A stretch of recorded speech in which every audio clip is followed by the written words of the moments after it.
Allan Fung still wants to be your governor.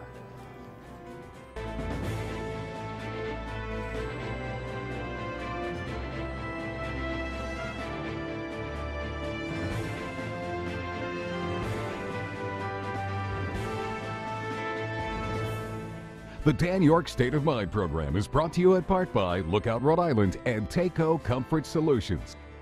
I'm pretty sure that Allan Fung's not going to do what Link Chafee did a couple of days ago, which was to say, you know, I need a few weeks to think about the Senate run.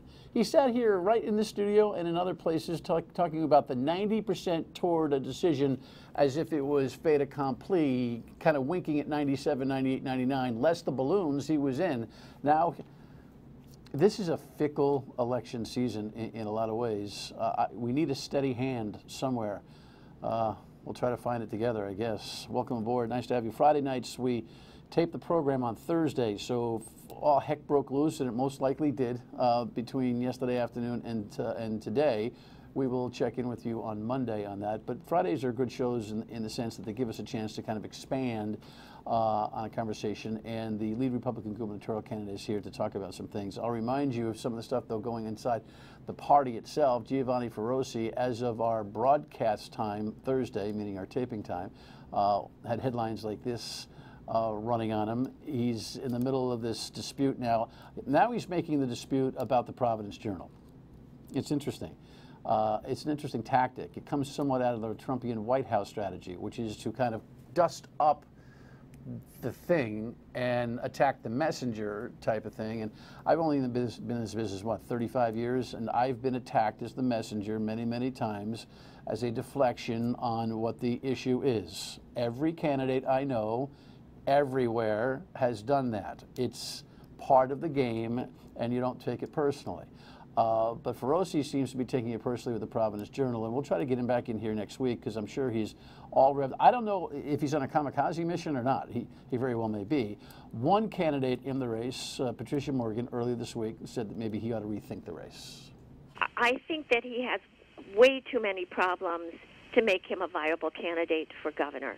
I think he needs to go and straighten out his life and then you know, rebuild it and maybe come back at another time. But now I don't think it's the time for him. That's kind of interesting. I think wisely, Allan Fung took a pass on this one. You know, when you're leading a race like this, you more or less just kind of say, all right, kids, you know, enjoy yourselves. In the meantime, he wants to, I don't know, invade Smith Hill or take Smith Hill out, or I don't know. This is the press release that I got just in front of today. He wants to bulldoze Smith Hill.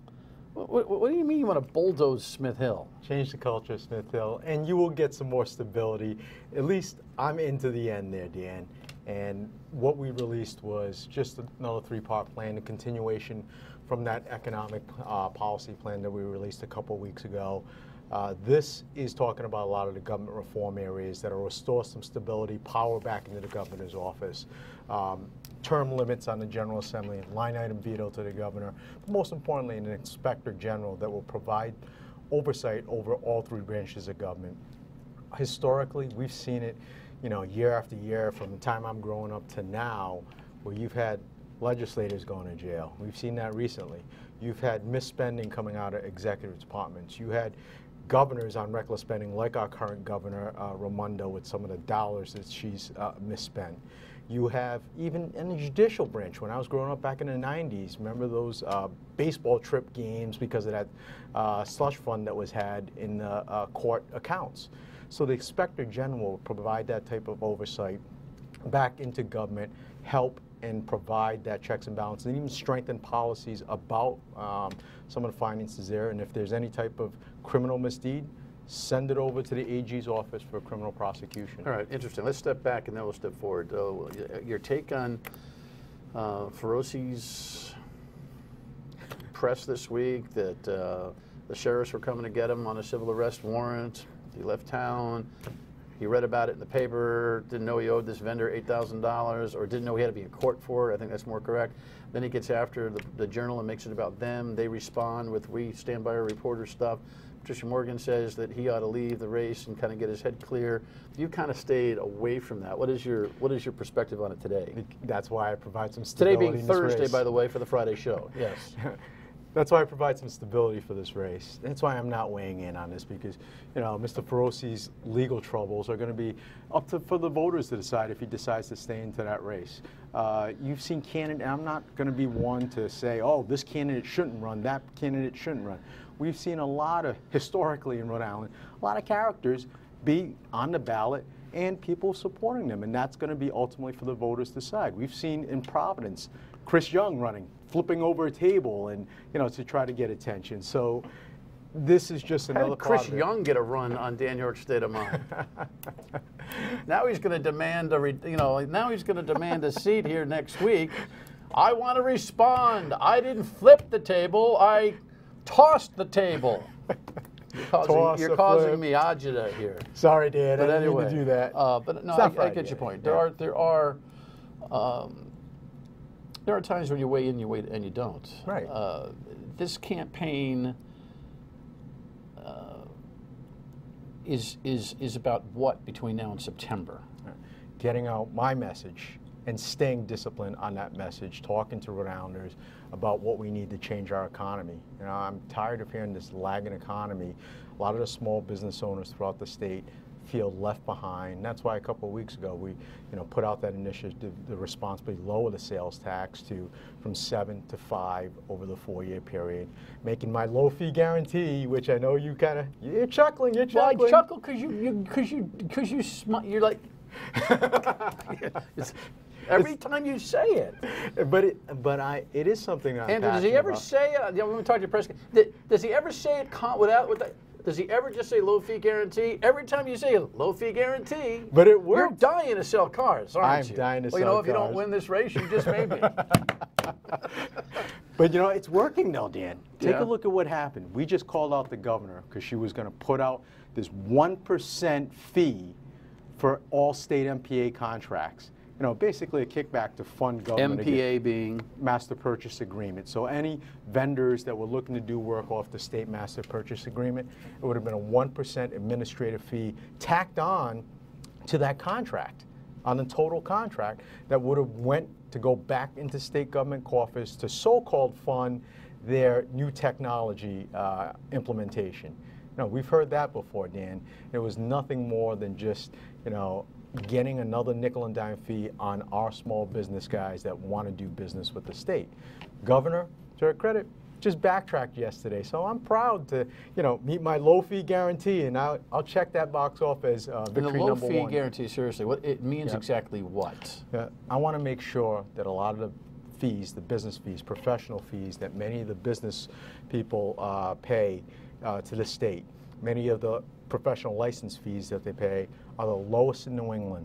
I want that type of reputation for Rhode Island to set us apart from many of our New England states.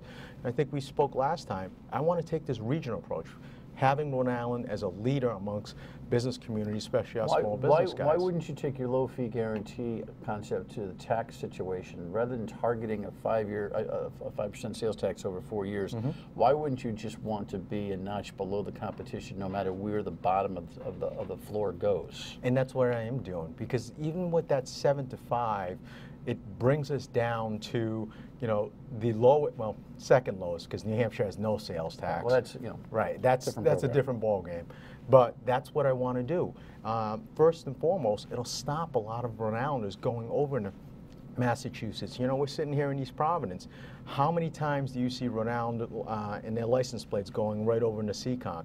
If we can stop some of that border fight, keep the dollars into Rhode Island, that'll help sustain our economy. What is the specific value of each increment? So is it a 0.5% every year for 4 years? Yes, 0.5%. What does it cost the budget every single year? Approximately $70 million. What's the replacement? Okay, combination of things. We've already seen an increase on the revenue side from some of the revenue numbers coming in. That's going to fund the initial transition. We also realize that we're going to get some dollars coming in once we stop that flight over to Massachusetts.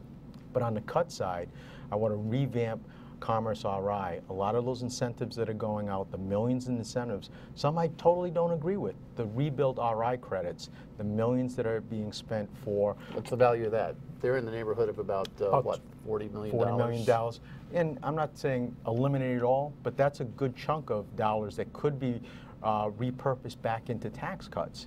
And finally, just also eliminate... But without the money to give stuff away, is commerce irrelevant?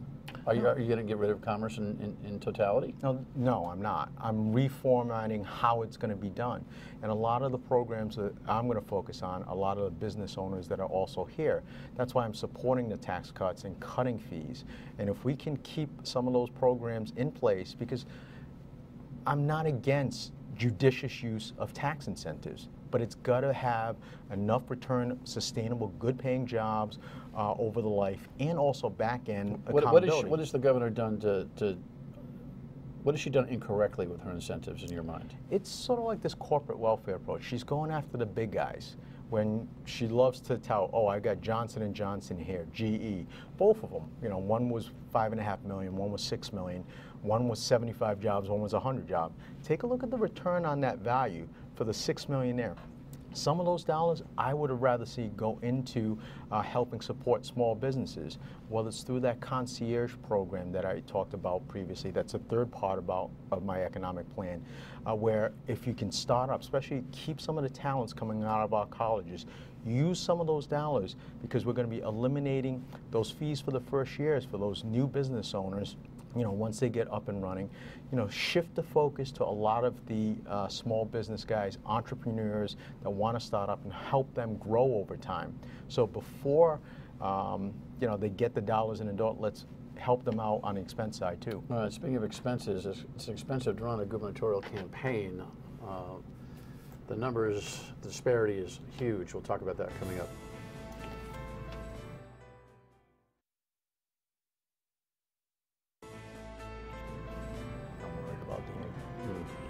Some of the numbers, Gina Raimondo scooting along with $4.3 million in her campaign fund, and Allan Fung, that's the last reported number. Wouldn't freak out too much about that. I'm guessing that you'll be in the neighborhood of $1 million and change, and you're probably going to do matching funds, correct? Yes, correct. In fact, we're, you know, that's a little deceiving. That's cash on hand. We've raised over $600,000 so far towards that $1 million. How much money do you think you have to spend in the primary? No, I'm going to spend all of it because, you know... It reloads. It reloads once we win the primary and we get the 1.2 from the state right after. The matching money, a lot of people don't follow this, and sometimes I even get confused. The matching money comes for the general. For the general, only. Only. Only, yes. But whatever you've raised and spent in the primary season is matched in the general. Correct. All right, so you take your, if you had to, you take yourself to $1 million and change in the primary, and then they add $1 million and change into your campaign. Correct. And then what happens too, if it turns out that, you know, Governor Raimondo is going to be the candidate, because she's already blown through that number, and because I also have a primary, I'll be able to raise more afterwards. It's the nasty part of this whole thing. Having to raise money. It's a difficult part, but it's a necessary part to get your message out. You know, I love being at the front door of a lot of the residents, talking to them, the business owners in front of their businesses, going to many of their restaurants, and just, you know, enjoying all of Rhode Island. But you have to be able to get your message out, and if you can't raise the money, it makes it more difficult to do. As much as it's great being in people's backyard, you have to be able to get your message out in different forums, different mediums, whether it's on television, radio ads, digital's big now. There's a lot of different components that go into getting out your vote. As you run this race, you're seemingly almost exclusively focused on the governor and not your Republican or independent challengers, correct? Yes. Makes sense. But you, like her, seem to be in a fixed space when it comes to the polling data out there. I know you'll dispute the idea that you have not much upside. Why? Yeah, because that first public poll, which is early, came at a point where she's already had 4 years statewide, you know, media coverage, and a lot of media coverage even outside the state. And for me, I've been mayor for 4 years now, and back during that time, you know, I'm not out statewide all the time. I'm doing my job, and to come in a statistical dead heat right off the bat with room to grow, that's exciting for me, and that's why I'm out every single day, whether it's Westerly, West Greenwich, Warren. I was up just a couple days ago. You know, that is what is going to get my message up about these tax cuts, about the reforms, and people resonate with that message, especially on the tax cut, especially in these border areas from Cumberland in your neck of the woods, East Providence, Little Compton. A lot of people are tired of keep going over and seeing they can get a better deal, whether it's on gas or anything else, across the border in Massachusetts.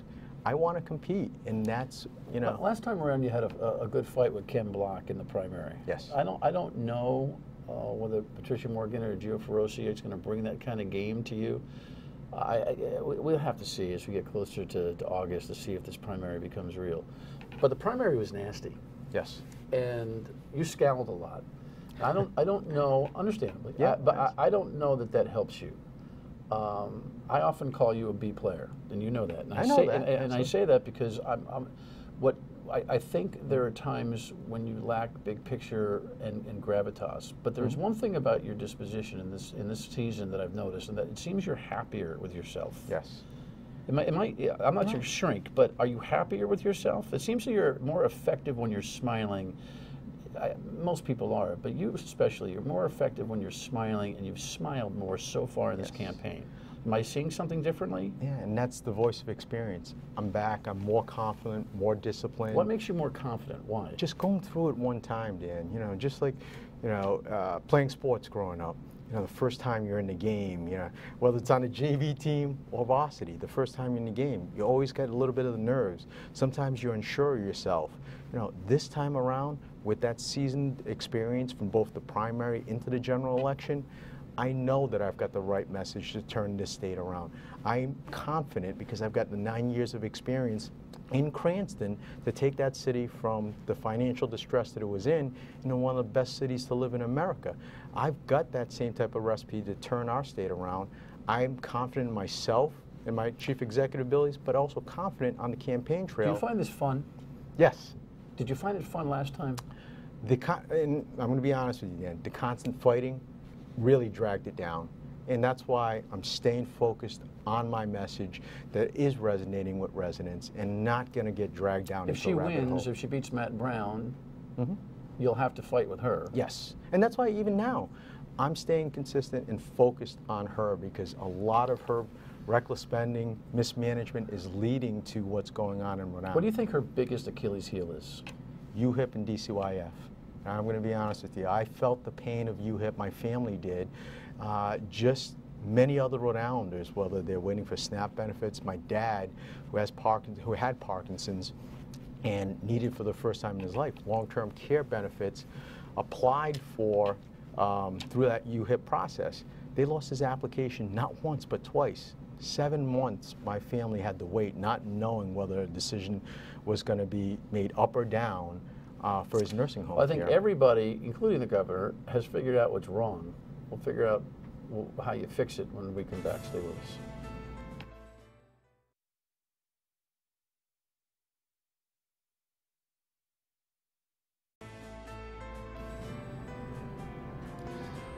All right, so Governor Raimondo, you know, listen, it's a blessing to be the incumbent, and it's hard to be the incumbent because your track record is there to defend, as opposed to everybody who's the greater fool who thinks that they can run an operation, you know, so much better. I think this UHIP, this computer brain that is central to all of the social services in the state, which is just, you know, arcing over and making somewhat of a comeback, but really kind of a piecemeal with a special master, and Deloitte and the state are in, you know, litigation and non-payment status. It's a mess. What are you going to do to fix it? I mean, it's one thing to identify and say, "Oh, I can fix that." It's another thing. What evidence can you bring to the table that you'll do any better job than she's done? Well, first and foremost, I've rolled out things, even in the city of Cranston, and done it in the right way. Because, what kind of things? Well, our tax collections program, we went online with an online payment system. But unlike the current governor, we made sure that we had it right. We had a redundant system in place in case anything went wrong. And we actually added staffed up additional people to answer the phones just in case things would go wrong. She did. What do you call the term? The computer term when you just switch, and rather than running two concurrently. I forget what the term is, but she didn't run the old system and the new system concurrently. She turned the old one off, she turned the new one on, and it went boom. And by the way, the Fed told her not even to go. Yeah, I forgot what the term is. But when the federal government tells you not to go after you get piloted, right. That's her biggest mistake. But she did it. Now you've got to fix it still. Yes. So even though you wouldn't do that, it doesn't matter. It was done. It still has to be triaged back to performance levels that are acceptable. What expertise can you bring to the table? First and foremost, Deloitte's got to go. But what you can bring in is outside computer experts, even guys. If Deloitte goes, what does the whole shooting match go? Do you go back to square one? Do you rebuild it on paper? What do you do? Yes, that's what you got to take a look at. Even in the interim, if you have to go back to that paper system, as archaic as it could be, bring it back until you can figure out whether or not this system can even work. Because if it can't, it's $500 million. You think people are going to be patient with you winding back whatever little progress they've made with that thing? That's exactly it. Little progress, but it's gone from $100 million to $500 million now, Dan. Are we going to keep throwing our hard-earned tax dollars into the sinking hole that could be a black hole that we may never get fixed? In fact, you mentioned the receiver, Deming Sherman. Deming said that the SNAP benefits are improving. However, food stamps, right? The food stamps, But however, he's not sure the system could ever work as it's intended. I have that same feeling. From day one, we're going to bring in the right IT experts to say whether or not it can be. Because if it can't, scrap it, go back, and build a new system. And what is the fix to DCYF if it has to be? What magic can you bring to that bureaucracy? Well, and that supports a lot of the cuts that I was talking about. We got to get rid of a lot more of these middle managers, six-figure middle managers she brought in, put a lot more of the frontline staff that's into place to care, because one of the things that I keep hearing about from many of the social workers, their caseloads are well beyond the national average. Your national average is supposed to be anywhere between 15, maybe 20. They're handling upwards of 20 plus, close to 30, and that is not sound management because you're not dedicating the time to the kids. Tolls, I know you don't support them. What are you going to do in this campaign to keep on her? She's playing rope-a-dope. We had Chris Maxwell from the Truckers Association in here earlier this week. Mm-hmm. You know, this game of chicken right now that's going on, the gantries aren't operable yet. Right. The longer she waits to turn them on, the longer the episode of judicial process, in other words, lawsuits past election time. Correct. Truck counts may not be anywhere near where they projected. Are you going to put the heat on her? I don't think you guys have done a very good job from a political point of view, putting the heat on her on the tolls, all of you. Because you're absolutely right, and we're going to continue to push the toll issue, you know, as this progresses, because she's playing that. I'll be on her front door calling her out for the timeline. Like, right? You're right, and we have to do that better job. We'll work a lot more with Chris because these guys are ready. I've sat with Truckers Association. They're ready for the lawsuit as soon as that first gantry goes up. And we're getting, from what I see, bogus excuses, pushing it off the later it goes towards the election time, hoping to push it past, you know, that November date. And we'll keep telling, because I am opposed to the tolls. We can live within our budgets with the high gas tax and diesel tax that we already have, find other savings in the budgets, so we don't do that. Come in as much as you want. It's going to be a long season. Appreciate your time. No, thanks. Mayor Fung. I almost said Governor Fung. Wow. Be right back.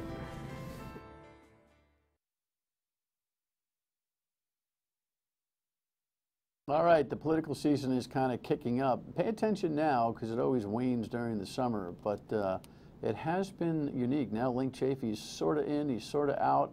Wasn't he here just a few days ago? Absolutely almost sure he was running? I know this, we're going to have a good weekend. Enjoy the weather. See you Monday.